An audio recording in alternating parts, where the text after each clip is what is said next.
নমস্কার বন্ধুরা, আমার ইচ্ছেগুলোতে স্বাগত জানাই। এখন আমি পড়ে শোনাচ্ছি অমর কথা সাহিত্যিক শরৎচন্দ্র চট্টোপাধ্যায়ের লেখা উপন্যাস পরিণীতার দ্বিতীয় পর্ব।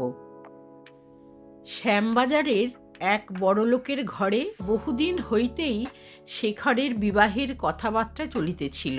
সেদিন তাহারা দেখিতে আসিয়া আগামী মাঘের কোনো একটা শুভ দিন স্থির করিয়া যাইতে চাহিলেন, কিন্তু শেখরের জননী স্বীকার করিলেন না। ঝিকে দিয়া বলিয়া পাঠাইলেন, ছেলে নিজে দেখিয়া পছন্দ করিলে তবে বিবাহ দিব। নবীন রায়ের চোখ ছিল শুধু টাকার দিকে। তিনি গৃহিণীর এই গোলমেলে কথায় অপ্রসন্ন হইয়া বলিলেন, এ আবার কি কথা? মেয়ে তো দেখাই আছে, কথাবার্তা পাকা হয়ে যাক, তারপরে আশীর্বাদ করার দিন ভালো করে দেখলেই হবে। তথাপি গৃহিণী সম্মত হইলেন না, পাকা কথা কহিতে দিলেন না। নবীন রায় সেদিন রাগ করিয়া অনেক বেলায় আহার করিলেন এবং দিবানিদ্রাটা বাহিরের ঘরেই দিলেন। শেখরনাথ লোকটি কিছু শৌখিন। সে তেতলায় যে ঘরটিতে থাকে সেটি অতিশয় সুসজ্জিত। দিন ৫-৬ পরে একদিন অপরাহ্ন বেলায় সে সেই ঘরের বড় আয়নার সম্মুখে দাঁড়াইয়া মেয়ে দেখিতে যাইবার জন্য প্রস্তুত হইতেছিল। ললিতা ঘরে ঢুকিল। ক্ষণকাল নিঃশব্দে চাহিয়া থাকিয়া জিজ্ঞাসা করিল, বউ দেখতে যাবে না? শেখর ফিরিয়া চাহিয়া বলিল, এই যে, কই বেশ করে সাজিয়ে দাও তো দেখি, বউ যাতে পছন্দ করে। ললিতা হাসিল, বলিল, এখন তো আমার সময় নেই শেখরদা, আমি টাকা নিতে এসেছি।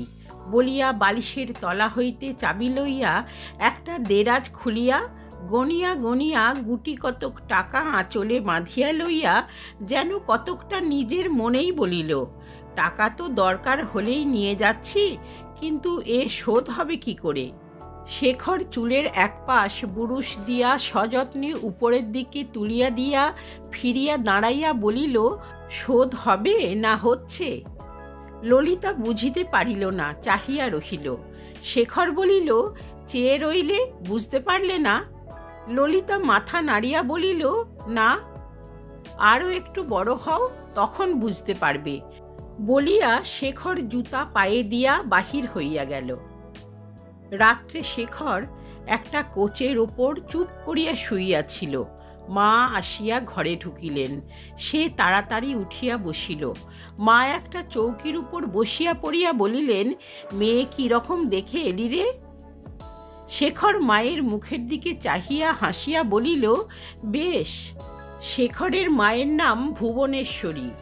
বয়স প্রায় ৫০-এর কাছে আসিয়াছিল, কিন্তু এমনি সুন্দর তাহার দেহের বাঁধন যে দেখিলে ৩৫-৩৬-এর অধিক মনে হইত না।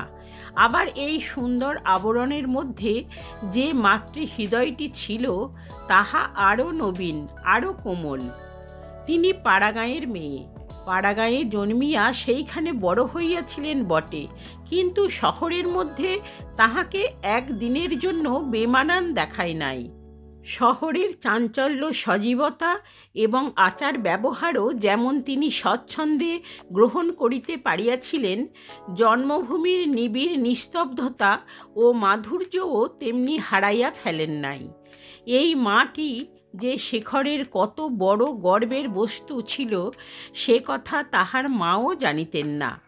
জগদীশ্বর শেখরকে অনেক বস্তু দিয়াছিলেন, অনন্য সাধারণ স্বাস্থ্য, রূপ, ঐশ্বর্য, বুদ্ধি, কিন্তু এই জননীর সন্তান হইতে পারার ভাগ্যটাকেই সে কায় মনে ভগবানের সবচেয়ে বড় দান বলিয়া মনে করিত।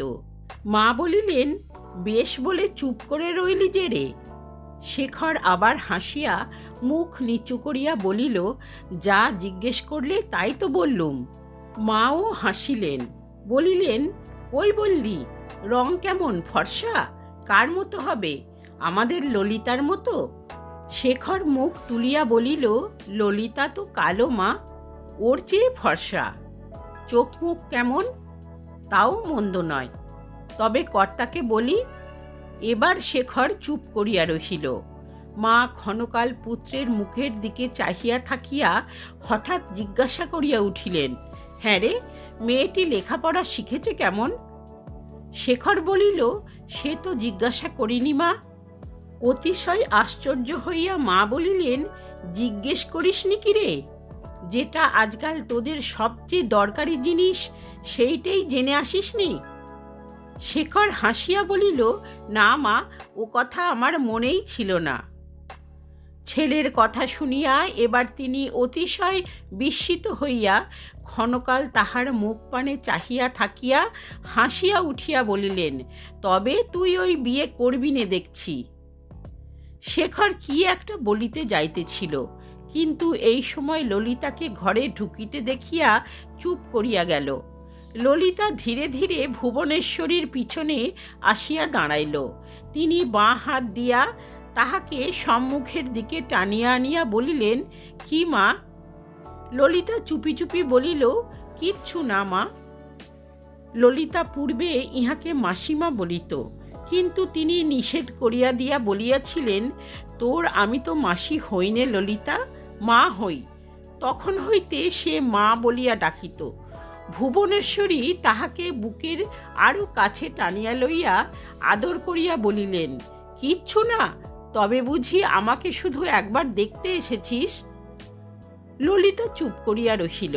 শেখর কহিল, দেখতে এসেছে, রাঁধবে কখন? মা বলিলেন, রাঁধবে কেন? শেখর আশ্চর্য হইয়া জিজ্ঞাসা করিল, কে তবে ওদের রাঁধবে মা? ওর মামাও তো সেদিন বললেন, ললিতাই রাঁধা বাড়া সব কাজ করবে। মা হাসিয়া উঠিলেন, বলিলেন, ওর মামার কি, যা হোক একটা বললেই হলো। ওর বিয়ে হয়নি, ওর হাতে খাবে কে? আমাদের বামুন ঠাকুরুনকে পাঠিয়ে দিয়েছি, তিনি রাঁধবেন। বড় বৌমা আমাদের রান্না বান্না করছেন, আমি দুপুরবেলা ওদের বাড়িতেই আজকাল খাই। শেখর বুঝিল মা এই দুঃখী পরিবারের গুরুভার হাতে তুলিয়া লইয়াছেন। সে একটা তৃপ্তির নিঃশ্বাস ফেলিয়া চুপ করিল। মাসখানেক পরে একদিন সন্ধ্যার পর শেখর নিজের ঘরে কোচের উপর কাত হইয়া একখানি ইংরাজি নভেল পড়িতেছিল। বেশ মন লাগিয়া গিয়াছিল। এমন সময় ললিতা ঘরে ঢুকিয়া বালিশের তলা হইতে চাবি লইয়া শব্দ সাড়া করিয়া দেরাজ খুলিতে লাগিল। শেখর বই হইতে মুখ না তুলিয়াই বলিল, কি? ললিতা বলিল, টাকা নিচ্ছি। বলিয়া শেখর পড়িতে লাগিল। ললিতা আঁচলে টাকা বাঁধিয়া উঠিয়া দাঁড়াইল। আজ সে সাজিয়া গুজিয়া আসিয়াছিল। তাহার ইচ্ছা শেখর চাহিয়া দেখে। কহিল, 10 টাকা নিলুম শেখরদা। শেখর আচ্ছা বলিল, কিন্তু চাহিয়া দেখিল না। অগত্যা সে এটা ওটা নাড়িতে লাগিল, মিছিমিছি দেরি করিতে লাগিল, কিন্তু কিছুতেই কোনো ফল হইল না। তখন ধীরে ধীরে বাহির হইয়া গেল। কিন্তু গেলেই তো চলে না, আবার তাহাকে ফিরিয়া আসিয়া দোরগোড়ায় দাঁড়াইতে হইল। আজ তাহারা থিয়েটার দেখিতে যাইবে। শেখরের বিনা হুকুমে সে যে কোথাও যাইতে পারে না ইহা সে জানিত। কেহই তাহাকে ইহা বলিয়া দেয় নাই, কিন্তু কেন, কি জন্য, এসব তর্ক কোনোদিন মনে উঠে নাই। কিন্তু জীবমাত্রেরই যে একটা স্বাভাবিক সহজ বুদ্ধি আছে, সে বুদ্ধি তাহাকে শিখাইয়া দিয়াছিল। অপরে যাহা ইচ্ছা করিতে পারে, যেখানে খুশি যাইতে পারে, কিন্তু সে পারে না। সে স্বাধীনও নয়, এবং মামা মামির অনুমতি তাহার পক্ষে যথেষ্ট নয়। সে দ্বারের অন্তরালে দাঁড়াইয়া আস্তে আস্তে বলিল, আমরা যে থিয়েটার দেখতে যাচ্ছি। তাহার মৃদু কণ্ঠ শেখরের কানে গেল না। সে জবাব দিল না।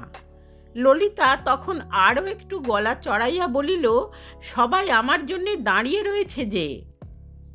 এবার শেখর শুনিতে পাইল। বইখানা একপাশে নামাইয়া রাখিয়া জিজ্ঞাসা করিল, কি হয়েছে? ললিতা একটুখানি রুষ্টভাবে বলিল, এতক্ষণে বুঝি কানে গেল, আমরা থিয়েটারে যাচ্ছি যে। শেখর বলিল, আমরা কারা? আমি আন্নাকালী, চারুবালা, তার মামা। মামাটিকে? ললিতা বলিল, তাঁর নাম গিরিনবাবু, 5-6 দিন হলো মুঙ্গেরের বাড়ি থেকে এসেছেন, এখানে বিয়ে পড়বেন, বেশ লোক সে। বাহ, নাম ধাম পেশা এ যে দিব্যি আলাপ হয়ে গেছে দেখছি। তাতেই 4-5 দিন মাথার টিকিটি পর্যন্ত দেখতে পাইনি। তাস খেলা হচ্ছিল বোধ করি। হঠাৎ শেখরের কথা বলার ধরন দেখিয়া ললিতা ভয় পাইয়া গেল। সে মনেও করে নাই এরূপ একটা প্রশ্নও উঠিতে পারে। সে চুপ করিয়া রহিল। শেখর বলিল, এ কদিন খুব তাস চলছিল না? ললিতা ঢোক গিলিয়া মৃদুস্বরে কহিল, চারু বললে যে। চারু বললে?